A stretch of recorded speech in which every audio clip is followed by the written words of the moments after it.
want to sort of move on to looking at the technology, and I know this is an area that interests a lot of you here today. The project has used remote sensing. We're wanting to use it to enable earlier and more effective detection of waste crime. We undertook an initial review, and what this review did of the techniques, it gave us some examples of some pilot studies that we should undertake. And these pilots had the requirements to be easily transferable and repeatable. And that was so that we could use them in-house, but more so that others could use them, take them and the methodology, take it and use it. And these pilots were also based on open source data, so free data. There's two methods that were developed in-house. One to highlight the time periods of ground disturbance using radar data, and the other to estimate the confidence in volume measurements using unmanned aerial vehicles. Two methods were also developed externally. The first one being unknown waste site detection, and this methodology uses GIS and satellite modelling. Now this method is promising, but we do need to do more illegal waste sites or source data, not so much more sites, but more data about the ones that are existing, and this is to help us train and develop the model further. The second tool that was developed externally is the waste materials detection. And I'd like to not say any more about that because we have an expert in the room, Samantha Lavender from Pixalytics, has worked to develop this tool, and I'd like to hand over to Samantha to take you through what this tool can do. Thank you, Sam.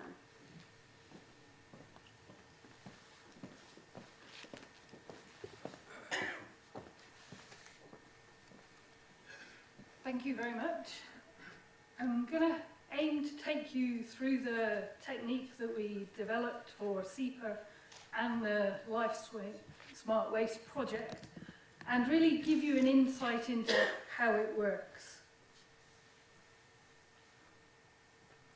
So the brief we were given through an ITT from SEPA was to see if we could detect certain types of waste materials. And we ended up focusing on two, one which was waste tyres, and the other one which was waste plastics. And for the waste plastics, we both looked at baled plastics, but also silage bales, where we found out in our discussions with SEPA that you can get waste hidden as something else.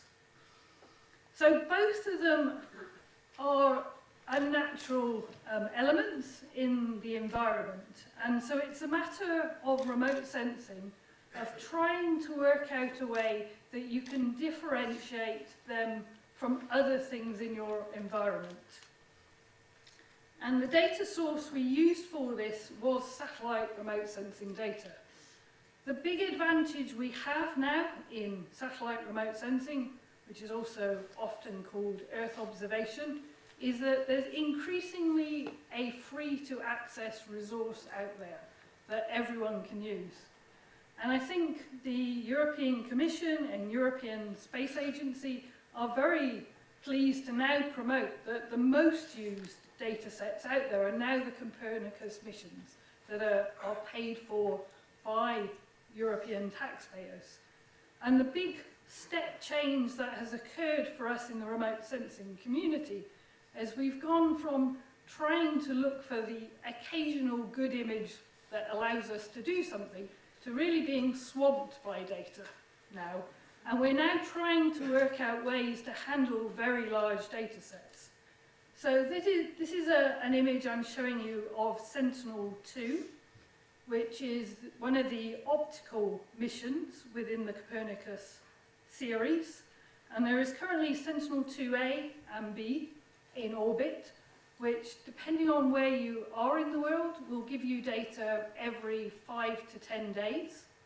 And shortly we will be launching C and then D, and then they will be being replaced as well. So instead of launching one satellite mission, building everything up, waiting for it to fail, and then thinking about launching another mission, the real difference in the Copernicus program is they're at least launching 2 missions, but already having 3rd and 4th missions in place so that you have a continuous stream of data. As well as Sentinel-2, which is optical in nature, we also used for this study Sentinel-1, which gives you radar data, which then gives you an all-weather and nighttime capability. And for both the two missions together, we can produce products at 10-meter resolution. You also have, in the Copernicus family, you have Sentinel-3 that gives you global ocean and land coverage at between 500 meters and 1 kilometer resolution. And you now have Sentinel-5P that is looking at greenhouse gases and the components of forest fires and other activities. And so this is increasing all the time. The big data problem, I think, at the moment for users is getting hold of this data and knowing what to do with it. So if you download a Sentinel-1 image, as part of the processing, it will increase to 4 or 5 gigabytes in size for a single file. So a lot of people still struggle at the minute to handle this data. And the way the European Commission at the moment is trying to aid that is through setting up federated computing resources akin to what you get with Google or Amazon, but owned by the European Commission and operated in a maybe slightly less commercial way, but in the long term, the aim is they will be a resource that commercial and non-commercial users can use. But we should not forget that as well as the commercial, the Copernicus data that we used here, and we used more than 600 gigabytes for this project, there is also the commercial data sets as well. So we also looked at RapidEye 4 and WorldView 2, and if you look at the imagery along the bottom and you go from left to right, you'll see the increasing spatial resolution. So the first two images is your free-to-access Sentinel-1 and Sentinel-2 that will give you your global coverage. And then if you want to zoom in on a particular location, or you want to acquire an image at a particular point in time, then you might choose to buy a commercial data set. And depending on how you buy that, it can range from a few $100 or euros to a few thousand euros or dollars. So the way we often work with it with customers is we do large-scale mapping with the free-to-access data, and then we use the commercial data where we have a specific reason to access that. In order to make use of these large data sets, we've used a technique called random forests. And this is a machine learning technique, and they're increasingly becoming popular because we've had this flip from having not very much data to loads of data. And I wanted to take you through it because machine learning and artificial intelligence is often talked of the answer to everything. But I think what people often don't realise is a lot of these techniques are actually very strongly based on humans. And the first step of any machine learning technique is actually a human providing the training data set to the machine. And it's only as good as that training set is, will your final result be. So for the particular project we did here, we picked this particular machine learning tool because it works very well in a remote sensing context. And the first step is you pick a series of areas with different characteristics. So we've got water, industrial, urban, grassland, soil, and you manually classify those areas. So this is where the human very much comes in. You run then the technique, and using random subsets of those training samples, it will then take the imagery you've given it. So for this project, it was a combination of the radar and the optical data, which had been pre-processed to remove as much of the random and known about noise as we could, to then classify each of those locations. And depending on how each of your random sample set is set up, it will come out with a slightly different result. And so then the next stage is to bring that all together and say, if I look at this particular location and the results of all my different decision trees, what is the classification that Random Forest has given that area most often? And the classification that's been given most often will be the final result for that particular location. And so that's then what your classification of that location is. And what went into that training for that location defines what are its properties. So for the radar data, it will be whether the radar sensor sees that surface is smooth or rough. For the optical, it will be, is it blue, is it green, is it red, does it have a near-infrared signal? Is it maybe, we didn't do this one, but it could be hot or cold?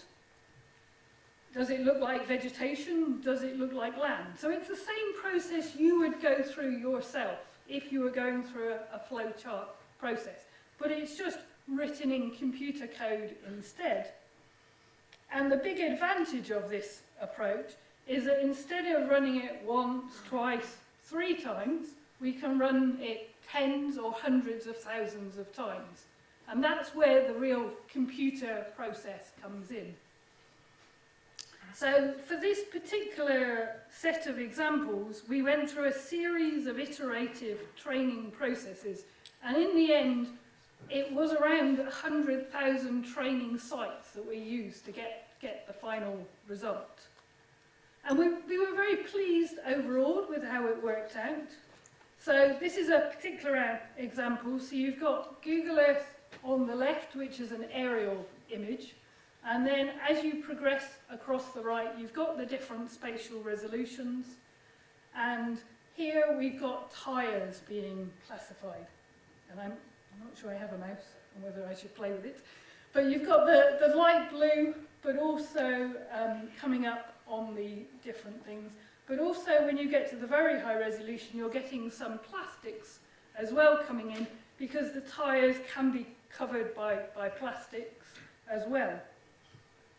We have another example here where we have a landfill site, and you can pick up the landfill, but you can also pick up the plastic capping that is applied over the top of it.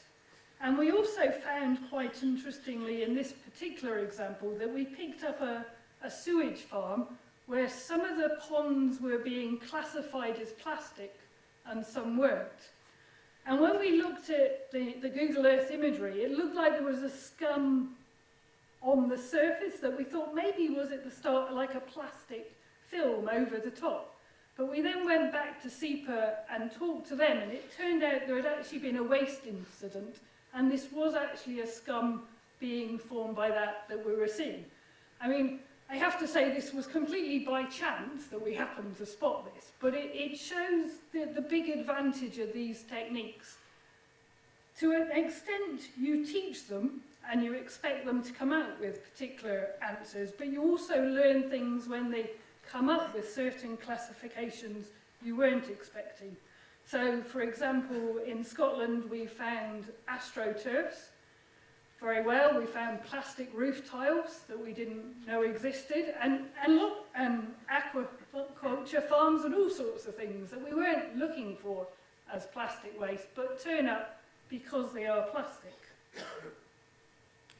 So overall, we were very pleased with the results we were getting. This was a 6-month pilot study from start to end. And the results were overall fairly robust. Obviously, the more complex the site becomes, the more vertical structures, so you get shadowing or mixed pixels, the more difficult it becomes for the system to detect it. But overall, we believe this is a system that you could run frequently all the time, and allow you to pick up sites both that you know about and that you don't know about as well. In terms of the tool that was delivered, it's delivered currently as a QGIS plugin that uses both the functionality of QGIS and ESA's SNAP tool to do the satellite processing. Separately to that, because we're working in other projects where we're using the same random forest technique, we're starting to try to develop more automated processing techniques so that every time you collect an image, you could process it through the system and spit out results. Thank you very much.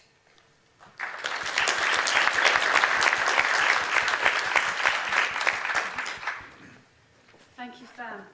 In SEPA, we'll use the tool to assess material at known sites. And we're also going to use this tool as to look for larger regions to identify potential illegal waste sites. It can also be used to track whether a site has been cleaned up, or we'll use it to identify in a time where an illegal activity took place.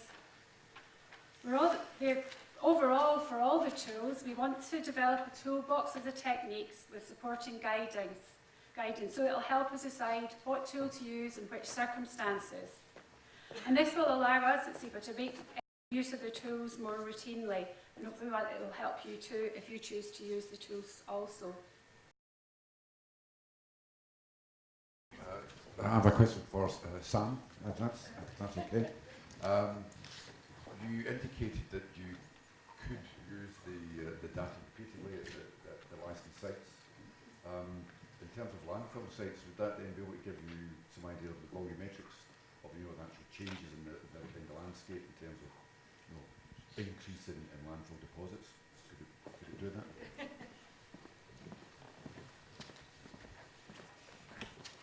That wasn't a focus on the pilot we actually did, but one potential is you can use Sentinel-1 radar data for calculating height differences. So it would depend on how accurate that was, or whether you infer it by some other means like shadows or something. The other way would be LiDAR, but you would need to have consistent overflights of LiDAR for that. Thank you. So there's a lady in the middle here. Hello, I'm Katrien van Nieuwenhoven from Brussels Environment. I also have a question for Samantha or Lorna regarding this remote sensing. The title is that it was within complex environments, but I only saw, for me, rural environments. Did you also apply it on an urban environment, and did you got good results? So yes, I didn't show it because of time, but we applied it actually to a belt across Scotland involving both Edinburgh and Glasgow, and we did get good results in urban environments as well. The waste sites needed to be of a certain size so that we could at least detect a pixel of waste. So there would be problems where if you had your waste within bins with high concrete walls either side causing a shadow, that could certainly obscure it. So it really very much depends on the characteristics of the individual site and how the waste is being stored, as some will make it easier than others for us to detect it.